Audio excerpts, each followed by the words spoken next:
Buenas tardes, mi nombre es Ofir Iriarte. Estamos en la etapa final, fase 5, diseñar una propuesta didáctica.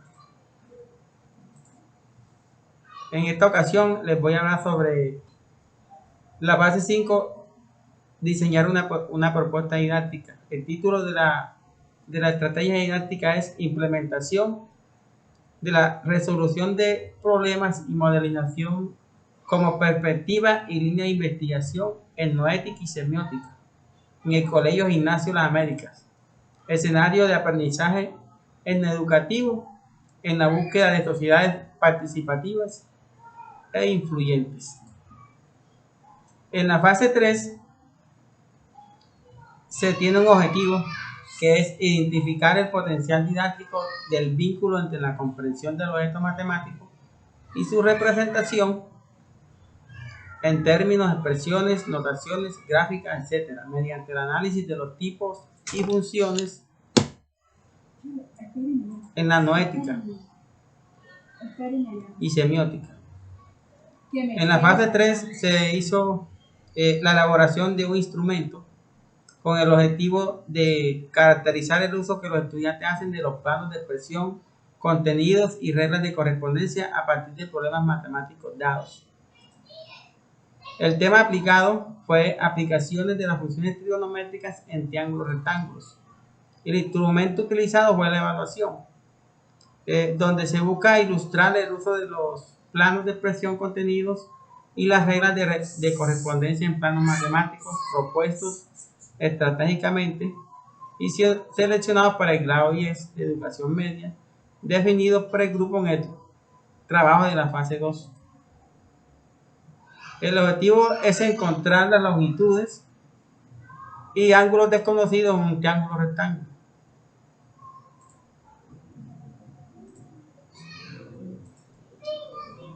Como conclusiones a esta actividad, se encontró que las matemáticas siempre están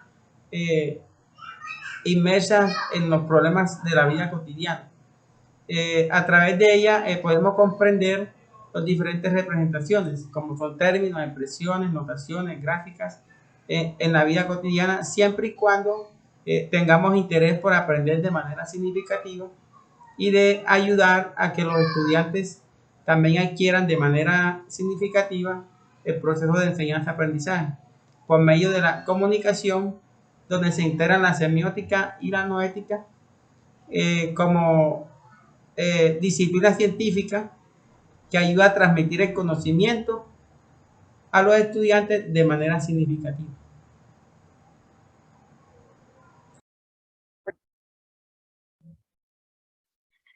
Informe fase 4. Este informe trata sobre la elección de la población objeto de estudio que corresponde a los estudiantes del grado 10º del Colegio Gimnasio Las Américas del barrio Bastidas de la ciudad de Santa Marta. Dicha institución educativa es de carácter privado. Esta población en su totalidad consta de 20 estudiantes y estos estudiantes pues son pertenecientes a la población de los estratos socioeconómicos 1, 2 y 3 de sus alrededores. De los 20 estudiantes, aleatoriamente se escogieron 10 estudiantes para la realización del examen y la realización de la prueba. Dicha prueba perteneció al pensamiento matemático, espacial y numérico. La temática que se abordó para la prueba son la aplicación de las funciones trigonométricas en triángulos rectángulos. Esta prueba estaba conformada por 10 preguntas tipo saber de selección múltiple con única respuesta. Relación de los resultados según los criterios de la matriz de evaluación de la fase 3. La calificación que se utilizó para esto fue de 0 a 5 y se puede pues notar según la tabla que tenemos a continuación que el nivel que obtuvieron los 10 estudiantes que se escogieron aleatoriamente fue un nivel bajo, ya que obtuvieron menos de 2,99 en su prueba. Conclusión de los resultados. En relación con los resultados obtenidos, el nivel en que se encuentran los estudiantes es un nivel bajo, ya que no han desarrollado las competencias en relación con este tema.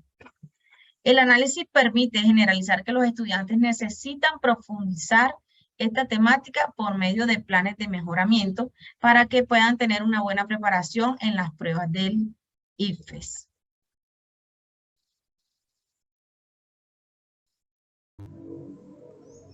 Cordial saludo, mi nombre es Girley Ruiz, estudiante de la Universidad Nacional Abierta de Estancia. En el día de hoy les voy a dar a conocer los contenidos conceptuales de la fase 2. Contenidos que son importantes y necesarios conocer para poder tener un buen aprendizaje dentro de la temática, trabajar en la estrategia triángulos rectángulos. Bueno, primeramente debemos conocer qué es un ángulo. ¿Qué es un ángulo?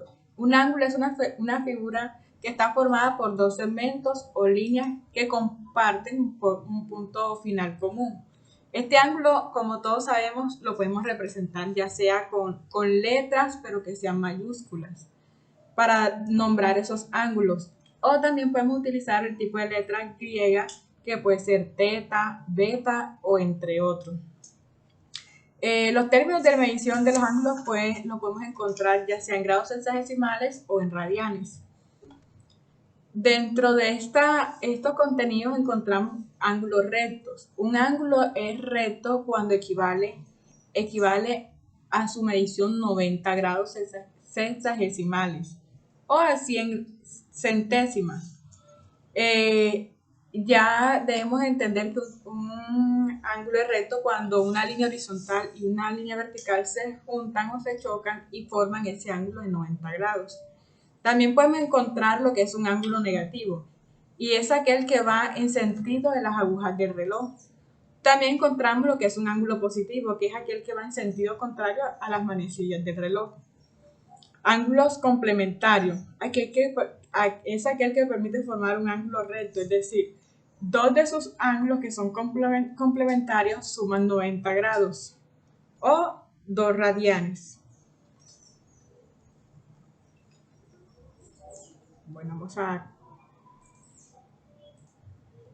Bueno, también encontramos los ángulos que son suplementarios. Son aquellos que se forman con ángulo llano, es decir, dos ángulos son suplementarios si su sumatoria es 180. Encontramos lo que es el triángulo rectángulo. Ya nosotros lo que conocemos lo que es un triángulo. Un triángulo es un polígono regular que está formado por tres lados, que le damos sus nombres o se clasifican ya sea a través de la longitud de sus lados o los ángulos. Y para entonces entender qué es un ángulo recto, ya entonces conocemos que es un polígono de tres lados y que forman un ángulo de 90 grados. También es muy importante conocer que dentro de ese triángulo encontramos la palabra cateto. ¿Y qué es un cateto? Se le nombra cateto a aquellos dos lados que forman el ángulo recto. Encontramos lo que es un cateto adyacente. Un cateto adyacente es el ángulo, si forma dicho ángulo, se forma junto con la hipotenusa. Cateto opuesto es aquel que se encuentra enfrente ¿de quién? De la hipotenusa. Y la hipotenusa, entonces sabemos que es el lado más largo que encontramos dentro de un triángulo rectángulo. Recordemos que hay otras clases de triángulos. Y aquí hoy estamos trabajando lo que es un triángulo rectángulo. Los aprendizajes de triángulo rectángulo podemos encontrar la palabra teorema de Pitágoras, que está relacionado con la longitud de los catetos y la hipotenusa. Esta nos anuncia que los triángulos rectángulos cumplen que la hipotenusa al cuadrado es igual a la suma de los lados contiguos o al ángulo recto. Es decir, que la suma de los dos catetos al cuadrado ya sabemos que nos da como resultado la hipotenusa. Dentro de estos conceptos encontramos uno muy importante que son las razones trigonométricas. Ya sabemos, encontramos el seno, que es un ángulo que tiene un cateto opuesto, y la hipotenusa. Encontramos el coseno, que es aquel que está formado por un cateto adyacente y la hipotenusa. encontramos la tangente, que es aquella que está organizado por el cateto opuesto y el cateto adyacente, el cateto opuesto sobre el cateto adyacente. Y también sabemos que encontramos unas entidades trigonométricas que son recíprocas, es decir, que son lo contrario de cada una. En este caso tenemos la secante, que es aquella razón trigonométrica que del seno, es decir, que si el seno lo encontramos que era el cateto adyacente sobre la hipotenusa, acá vamos a encontrar que la secante es la hipotenusa sobre el cateto adyacente. Tenemos la cosecante, que es la razón trigonométrica del seno. Es decir, que el seno ya sabíamos que era el cateto opuesto sobre la hipotenusa, entonces la recíproca sería hipotenusa sobre el cateto opuesto. Y encontramos la cotangente, que es aquella que es la razón trigonométrica que es recíproca de la tangente. Como nos podemos dar cuenta, cada una de ellas tiene una forma de simbolizarla y que es muy importante que nosotros conozcamos. ¿Por qué? Porque es bueno que nosotros como futuros docentes de matemáticas pues tengamos en cuenta cuáles son aquellas definiciones y cuál es la simbología de cada una de ellas. También encontramos lo que es un plano cartesiano. ¿Qué es un plano cartesiano? Un plano cartesiano son aquellas coordenadas bidimensional. ¿Y por qué es bidimensional? Porque está formado por la intersección de dos ejes, ya sea el eje X y el eje Y, y que se cruzan perpendicularmente formando un punto llamado origen. Ese punto llamado origen ya todos conocemos, sabemos que le damos el nombre C. Una ordenada. El eje de la ordenada es la recta vertical, o sea, es la que encontramos habitualmente por la letra y que forma parte del sistema de coordenadas cartesianas. Encontramos lo que son los radianes, que son aquellos que son equivalentes a grados de los ángulos en función de un radio de una circunferencia. Y un radio geométrico, que es la distancia del centro de una circunferencia desde el círculo. O sea, la mitad del círculo es el radio geométrico. Dentro de estas conceptualizaciones que hemos trabajado en el día de hoy, hay muchos más que se hacen necesarias para poder entender de una manera adecuada lo que son los triángulos rectángulos. Pero yo les di a conocer las más relevantes y que se hacen necesarias para tener una buena asimilación de estos aprendizajes. Que estén muy bien. Cordial saludo. Mi nombre es Armando Valdés Ortegón, estudiante de licenciatura en Matemáticas de la UNAD, sede de Santa Marta. Sobre los momentos o fases de la estrategia a aplicar, está diseñada para afianzar los contenidos de vocabulario matemático usado en las funciones trigonométricas, los conceptos de las funciones trigonométricas, las características de las funciones trigonométricas, las gráficas de las funciones trigonométricas. Tiene duración de 2 semanas y son 2 secciones por semana. La finalidad consiste en que los estudiantes obtengan definitivamente un buen dominio del vocabulario y la simbología matemática y puedan tener un aprendizaje significativo para el buen desarrollo de las habilidades para la resolución de problemas de su entorno y ejercicios que se plantean en el aula de clases. Las actividades de apertura se presentarán videos explicativos por sesión relacionados con el tema de manera secuencial. Las actividades de desarrollo comprenden actividades que se desarrollarán como los siguientes: explicaciones pertinentes de los diferentes subtemas que presentaron mayor dificultad de aprendizaje, también mediante talleres grupales colaborativos, el uso en clase de herramientas tecnológicas como Geometries y GeoGebra, y el uso del tablero para los estudiantes en la resolución de problemas.